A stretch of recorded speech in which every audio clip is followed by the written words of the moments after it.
আমি পাগলা মসজিদের সামনে আসলাম ঘুরতে। শুনছি নাকি এখানে পাগলা মসজিদে দান করে, মান্নাত করে। এখন তো এসে দেখি সব ভিক্ষুকের দল। এখানে কি ভিক্ষুকদের মান্নাত করে না পাগলা মসজিদে মান্নাত করে তা বুঝতে পারতেছি না।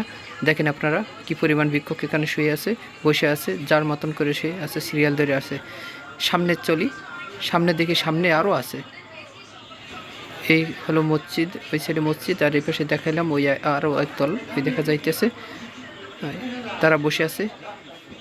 এখন মান্নত কি এদের করতেছে বুঝতে পারতেছি না আমি আসছি ঘুরতে, দেখি সামনে যাইয়া কি করে তারা। এখানে লোকজন, অনেক লোকজন আসছে, অনেক লোকজন হাঁটাচলা করতেছে।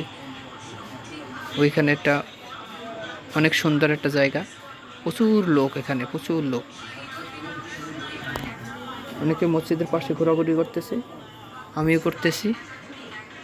দেখি এখানে কে কীরকম মান্নত করে।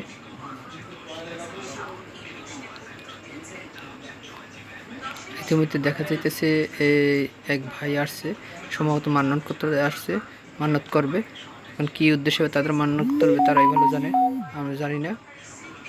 মান্নত কীভাবে কি করে আমি একটু দেখি, আপনারাও দেখেন।